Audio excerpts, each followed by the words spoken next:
Selamat datang di podcast Orang Kita. Setelah hiruk pikuk episode-episode tentang pembentukan Provinsi Kepulauan Flores, disusul episode-episode tentang perjuangan masyarakat Flobamora melawan human trafficking. Kami hadirkan episode khusus, episode ke-11. Kita akan berbicara oleh dari IYD ketiga dari Keuskupan Agung Palembang. Malam ini, hari ini kami sudah menghadirkan Romo Ismite, Ketua Komisi Kepemudaan Keuskupan Agung Ende, bersama Ade Ayu Nau, peserta OMK dari Keuskupan Agung Ende yang menghadiri Indonesian Youth Day ketiga di Keuskupan Agung Palembang pada tanggal 26 hingga 29 Juni 2023 yang lalu. Kami akan berbicara di hadapan Bunda Maria untuk menghadirkan kisah-kisah apa di balik IYD 2023 yang dapat dipetik oleh OMK, orang muda Katolik di Keuskupan Agung Ende, di seluruh Keuskupan Flobamora tercinta. Selamat malam Romo Is. Selamat malam Pak Nando. Selamat malam Ade Ayu. Selamat malam Bapak. Selamat datang di podcast Orang Kita. Romo Is, rekan-rekan sekalian, Romo Is ini selain memang Ketua Komisi Kepemudaan, beliau adalah Pastor Paroki Santo Eduardus Nangapanda di Kabupaten Ende. Romo Is, setelah 4 hari di Palembang bertemu dengan ratusan bahkan mencapai ribuan orang muda Katolik se-Indonesia dari 37 provinsi sewilayah Indonesia, seluruh Indonesia, apa yang dapat dipetik secara garis besar yang dapat dibawa oleh OMK kita? Baik, terima kasih. Seluruh rangkaian kegiatan IYD 3 di Palembang itu memberi makna yang luar biasa bagi orang muda Katolik kita, yang intinya adalah mereka mampu bangkit dan bersaksi di tengah kehidupan konkret mereka setiap hari. Dan ya, peristiwa hari ini itu luar biasa karena kita bicara di depan patung Bunda Maria, karena seluruh inspirasinya itu untuk rangkaian kegiatan IYD 3 di Palembang itu dari Bunda Maria ya, yang diambil dari teks Lukas ayat 1 bab 1 ayat 39. Maria bangkit dan bergegas.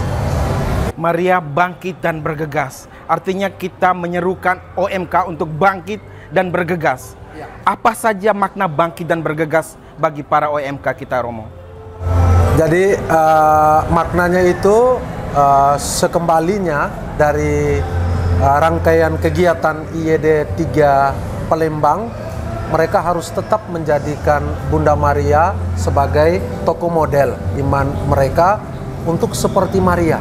Mereka bangkit, mereka bergegas, mereka bangkit, mereka memberi kesaksian sesuai dengan hidup mereka sebagai orang muda Katolik, yang diharapkan supaya mereka menjadi orang-orang muda Katolik yang militan di tengah dunia yang terus berubah. Menjadi orang muda yang militan, ini tentu perjuangan berat, Romo. Karena kita tahu, di tengah dunia yang terus berubah, di tengah dunia yang terus bergejolak, semangat itu kadang-kadang lentur, tergerus oleh zaman, di mana gadget dan teknologi informasi begitu masuk ke relung, ke detak-detak anak muda kita, sehingga kadang-kadang mereka kerap terlena oleh gadget, oleh teknologi informasi, sehingga kemudian mereka lupa dengan perannya sebagai OMK, sebagai anak-anak Kristiani. Romo. Nah, itu yang justru melalui hasil survei ditemukan kepincangan itu. Orang-orang muda Katolik kita kemudian merasa kurang tertarik untuk hal-hal yang bersifat rohani, karena mereka hari-hari selalu menyibukkan diri mereka dengan urusan-urusan pribadi melalui perkembangan-perkembangan teknologi yang terjadi. Jadi mereka hanya mengurus ya, hidup mereka ya, dengan gadget-gadget ini. Jadi ketertarikan, minat mereka untuk hal-hal rohani itu memang ya, berdasarkan hasil survei itu menurun jauh.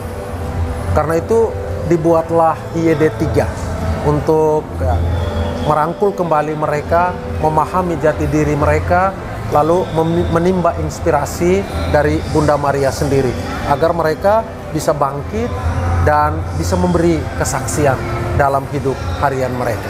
Jadi Bunda Maria adalah role model, sosok yang patut diteladani bagi OMK untuk bangkit dan bergegas.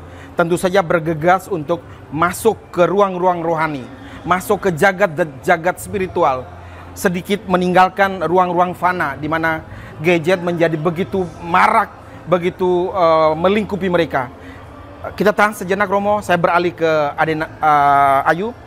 Ade Ayu, 4 tahun tentu saja waktu yang singkat mungkin, tapi juga bisa menjadi waktu yang cukup untuk refleksi, untuk bertemu cukup banyak OMK dari seluruh tanah air. Apa yang Ade Ayu petik dari sana, dari Palembang? Oh ya, terima kasih. Dari Palembang, saya kebetulan juga adalah peserta pada momen IYD pada tahun 2016 di Manado itu. Apa yang saya dapat dari sana semakin membuat saya sungguh mencintai gereja Katolik kita. Ada begitu banyak kekayaan yang kita miliki, dan itu yang mungkin seringkali kurang disadari oleh orang muda kita. Dari situ membuat saya belajar untuk lebih setia.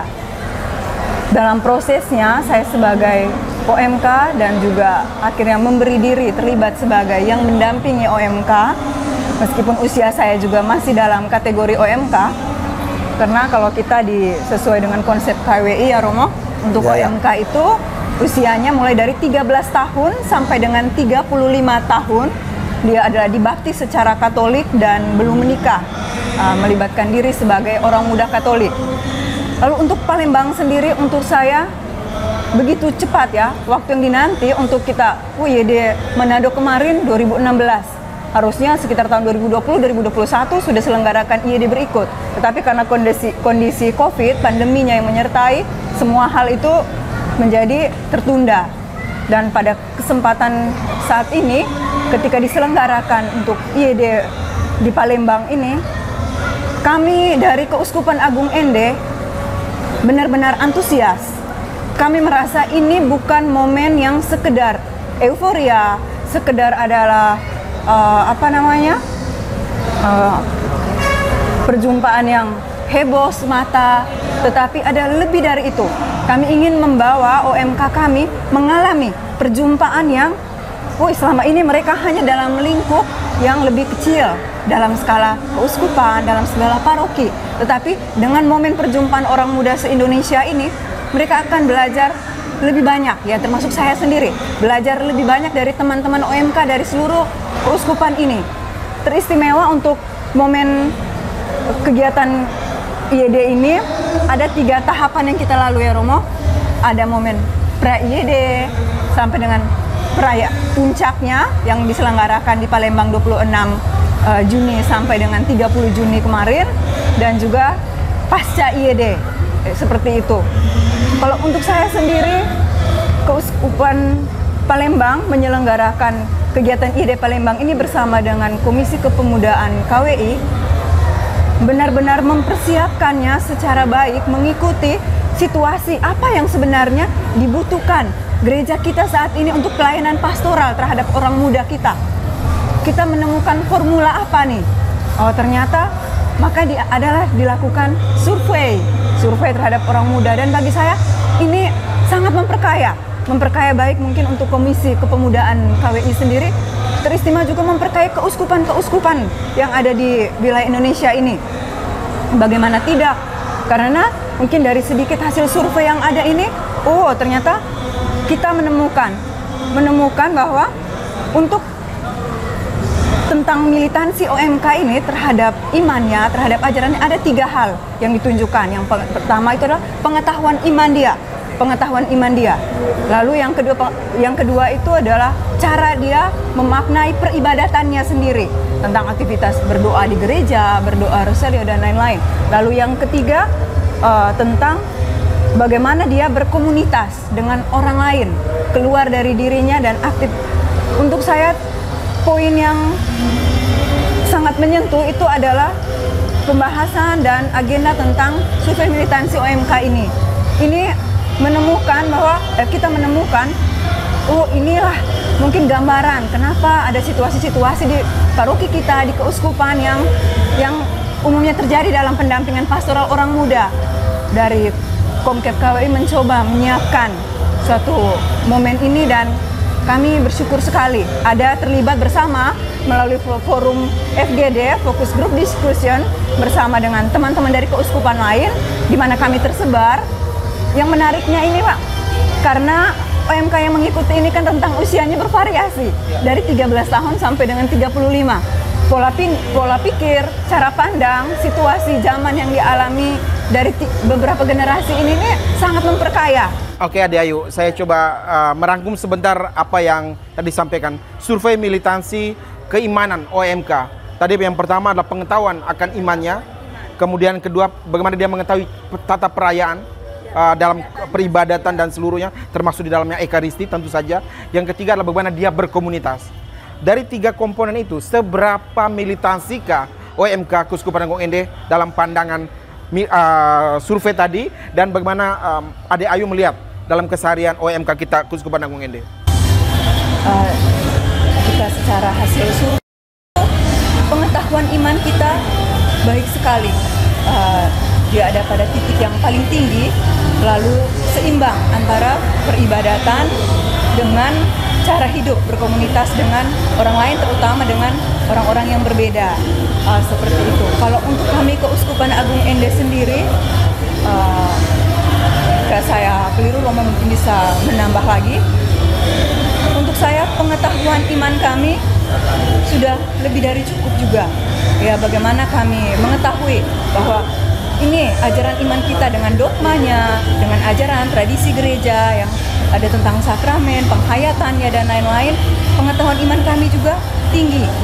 Tetapi lebih kepada peribadatannya, keaktifan dalam mengikuti perayaan Ekaristi, keaktifan di dalam mengikuti ibadat-ibadat rosario, ibadat doa di dalam KBG-nya, di dalam komunitas umat basisnya, bersama hidup dengan tetangga di sekitar, itu mungkin yang keterlibatannya juga masih kurang tinggi. Sementara untuk berkomunitas dengan orang lain, kami ikut memberi diri dan terlibat. Tetapi untuk prosentasi bahwa sangat tinggi itu mungkin belum.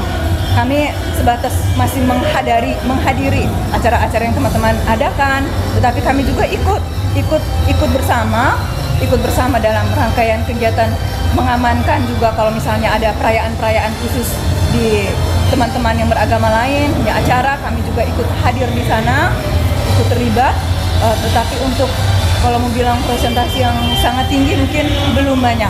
Masih untuk lingkungan kami sendiri di Keuskupan Agung Ende ini, teman-teman masih lebih nyaman dengan situasi bagi dia. Ya, OMK saya masih terlibat.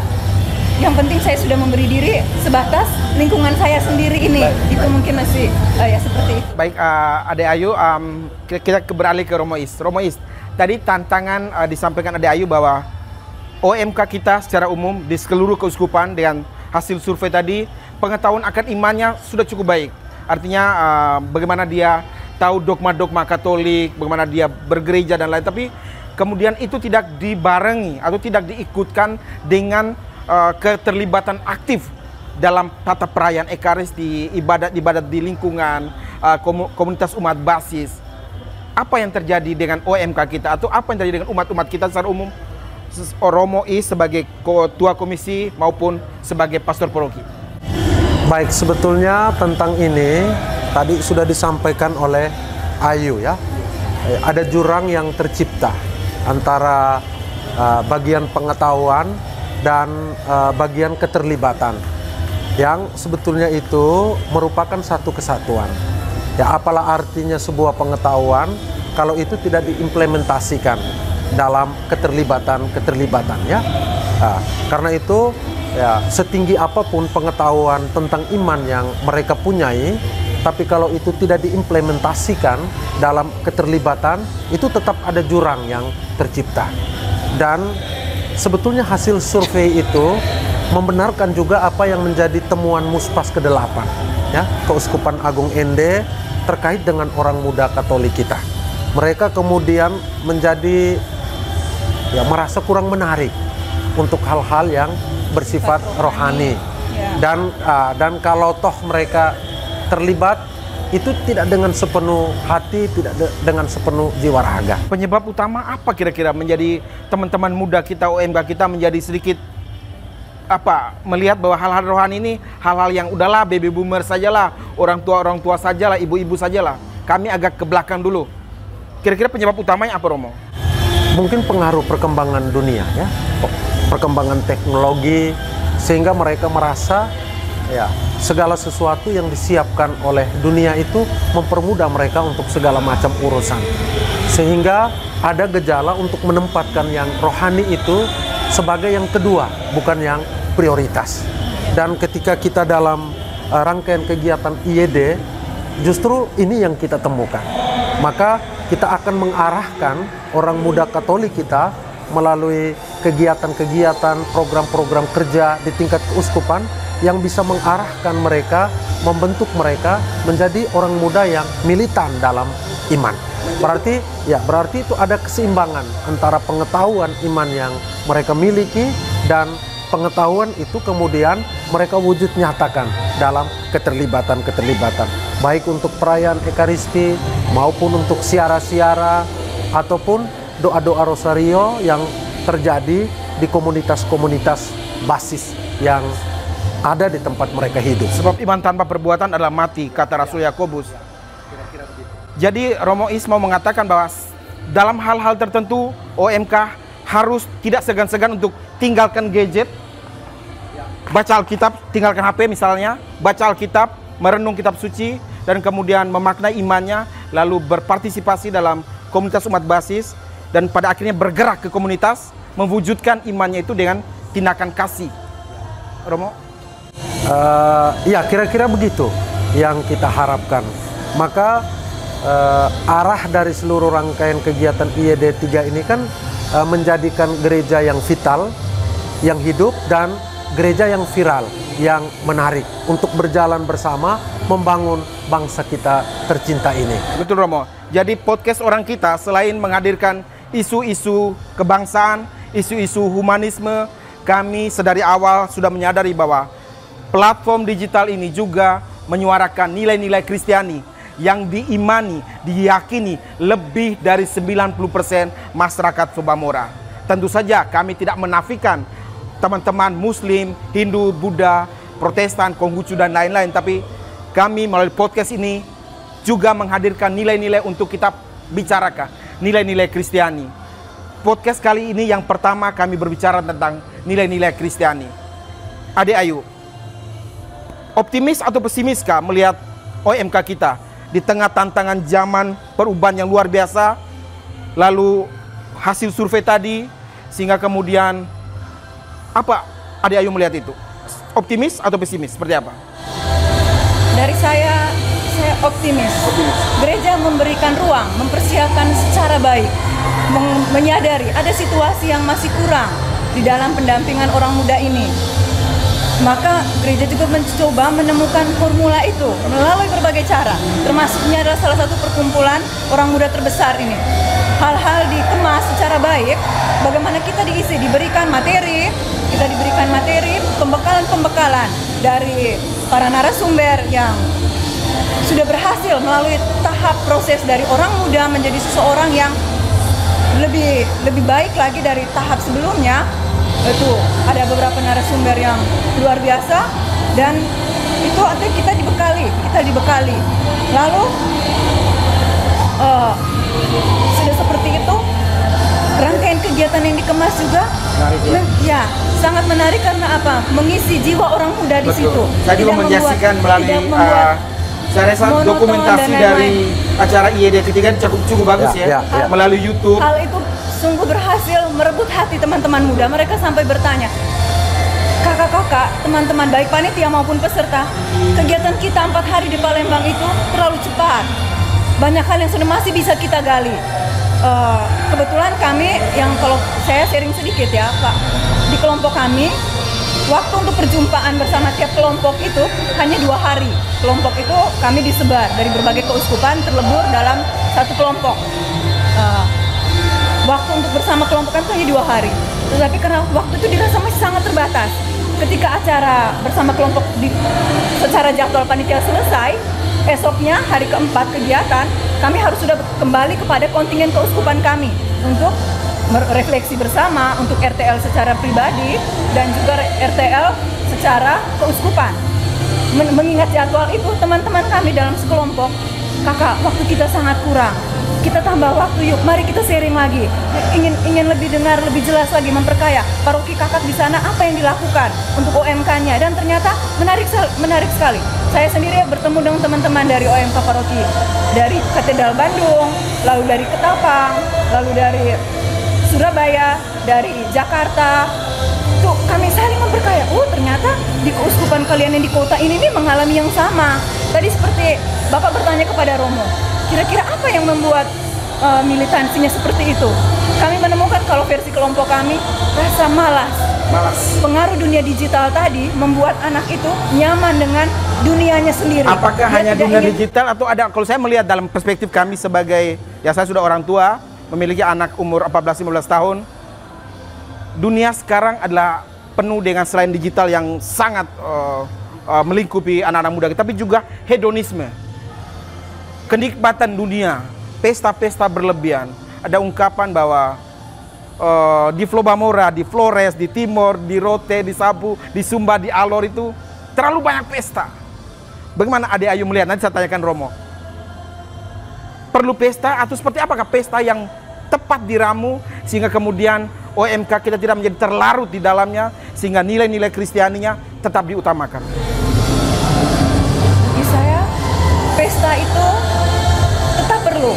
Karena jiwa kita manusia membutuhkan rekreasi, tetapi seringkali kita terlena untuk menikmati lebih dari yang seharusnya porsi itu sudah disediakan.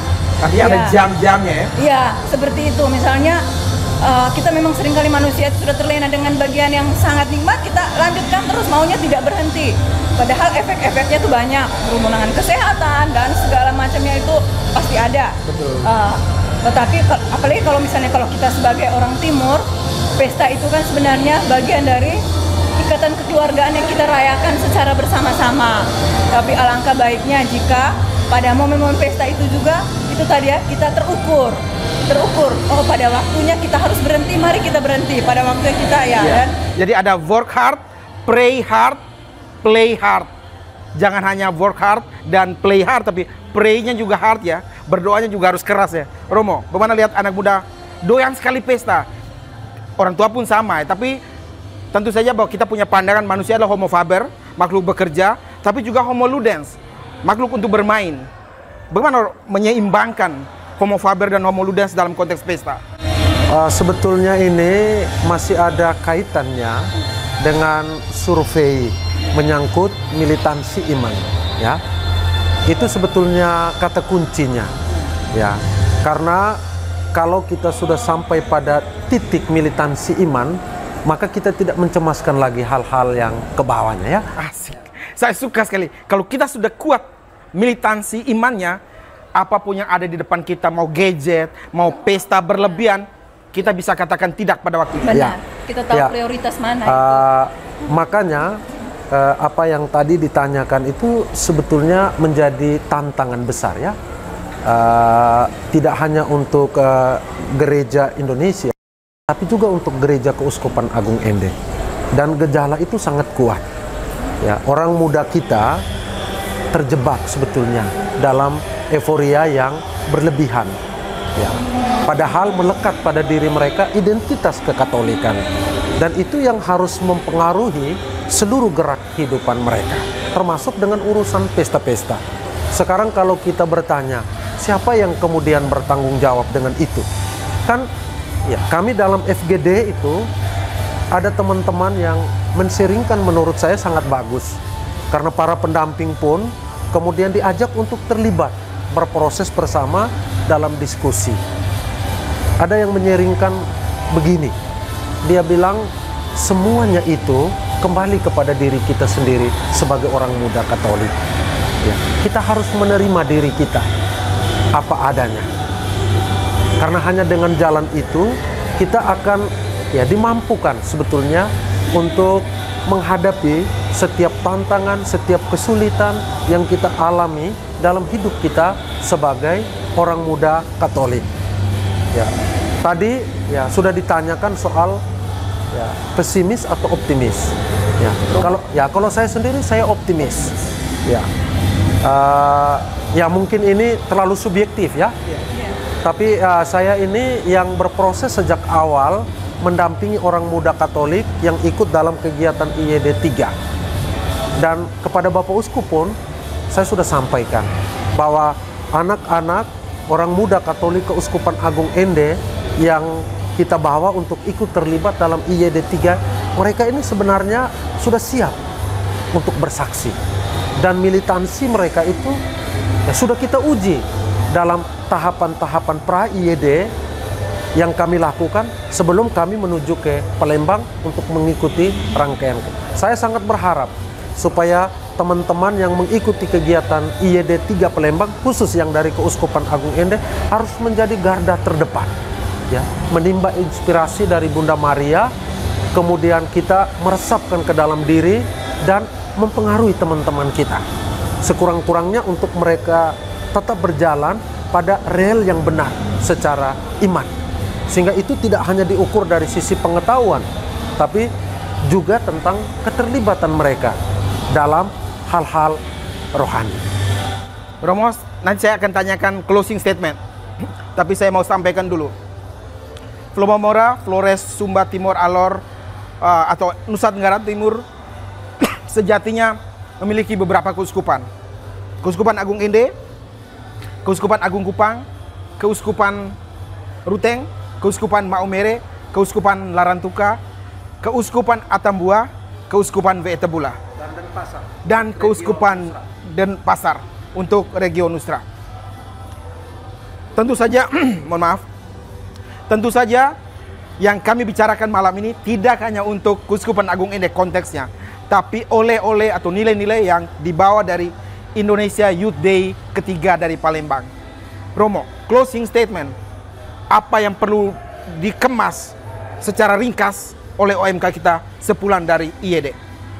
Baik, sebetulnya untuk kita di Keuskupan Agung Ende, ya kita sudah berpikir ya hal-hal yang terkait dengan karya pendampingan orang muda Katolik, dan itu kita sudah menyusunnya dalam rencana strategi. Dan untuk periode 2002 sampai 2027, renstranya itu hanya dua, penguatan kapasitas pendamping dan penguatan wadah orang muda Katolik sampai ke level KOB untuk bisa menjembatani ya harapan-harapan dari IYD 3 Palembang untuk kita terapkan di keuskupan kita masing-masing. Karena ya proses akhir dari seluruh perjalanan IYD 3 itu ya masing-masing keuskupan diberikan kesempatan untuk merencanakan langkah lanjut sesudah IYD 3 Palembang. Dan kita di Keuskupan Agung Ende berdasarkan renstra yang sudah kita buat, kita akan menjabarkannya dalam rencana taktis. Misalnya musyawarah besar orang muda Katolik itu untuk penguatan kapasitas pendamping. Lalu ya Youth Day yang akan kita lakukan di masing-masing kevikepan. Karena itu saya berharap tidak hanya untuk OMK Keuskupan Agung Ende, tapi OMK seluruh Indonesia. Mari kita bangkit, mari kita bersaksi, mari kita menjadikan diri kita sebagai orang muda Katolik yang militan. Karena kita memiliki tokoh model untuk kita belajar tentang militansi iman. Dan tokoh model itu ada pada Bunda Maria. Terima kasih Romo. Ade Ayu, closing statement. Siapkah jadi OMK yang militan? bersiap. Seperti Maria, katakan ya, bangkit dan bersaksi. Ketika momen IED Palembang 2023, kami mengalami perjumpaan, tidak hanya perjumpaan secara fisik sebagai sesama OMK, tetapi teristimewa. Banyak refleksi teman-teman, dia menemukan Tuhan, dia perjumpaan bersama Tuhan dalam hidupnya. Hal-hal yang selama ini dia tutupi, hal-hal yang selama ini dia abaikan, dia dipanggil kembali oleh Tuhan untuk lebih mendekatkan diri dengan Tuhan. Lalu selanjutnya ada momen untuk kami memaknai, bersaksi ketika kami bertemu dengan kelompok-kelompok lain. Hal-hal yang tidak biasa bagi kami. Oh, ternyata ada kelompok panti jompo, orang-orang tua yang dititipkan kepada sebuah lembaga untuk diurus. Mana anak-anaknya, mana keluarganya, menjadi pertanyaan untuk orang muda. Mengajak kami untuk lebih mengasihi, menghormati, merawat orang tua dengan lebih baik lagi semampu kami, selagi mereka masih ada. Lalu kami juga diajak untuk bertemu dengan komunitas dari iman kepercayaan lain, belajar budaya yang lain. Betapa kami dibuka untuk menghormati, menghargai keberagaman yang ada ini sebagai kekuatan kita bersama, memperindah dan memperkuat kebinekaan kita sebagai negara Indonesia. Lalu yang ketiga ada momen bangkit tadi ya, momen bangkit dari rasa malas saya yang selama ini hanya begitu-begitu saja. Mari setelah pulang dari IED ini yang kemarin biasa-biasa saja itu, saya upgrade bahwa semua yang saya dapat di sana itu sungguh mengisi saya, membekali saya. Saya harus lebih baik dari hari kemarin. Saya siap untuk lebih ketika pengetahuan iman saya sudah cukup. Seperti tadi, iman tanpa perbuatan adalah mati, maka saya harus seimbangkan iman saya dan perbuatan saya sejalan dan seimbang. Keluar dari rasa malas saya, keluar dari kenyamanan diri saya, mau berkorban untuk orang lain. Dan pada hari keempat itu, rangkaian kembali menguatkan kami, momen perutusan ketika disampaikan oleh Bapak Pius, Bapak Uskup, Bapak Monsinyur Pius, selaku Ketua Komisi Kepemudaan KWI, dia berpesan, orang muda di tengah hiruk pikuk dunia ini, carilah selalu Tuhan, dekatkan dirimu pada Ekaristi, pada adorasi sakramen yang maha kudus. Ia selalu menanti kita. Dan pada titik itu juga mengajak bahwa, oh Tuhan, Engkau mau apa dari hidup saya? Saya mau melakukan sesuatu untukmu, dan Engkau hadir di dalam diri sesama saya, maka saya pun harus melakukan juga yang terbaik untuk sesama saya. Engkau hadir di dalam diri sesama saya mencintai Engkau, maka saya pun harus mencintai sesama saya yang hadir di depan saya ini. Seperti itu, orang muda Indonesia, mari kita sungguh mencintai Tuhan, kita setia, kita taat. Dia selalu mencintai kita tanpa batas. Terima kasih Adayu, closing yang luar biasa. Terima kasih Adayu, terima kasih Romo Ismite. Rekan-rekan sekalian, disiarkan dari kawasan paroki Filipus Rasul, paroki Telugong, Dekenat Jakarta Barat, Keuskupan Agung Jakarta. Podcast ini kami akhiri. Tuhan memberkati.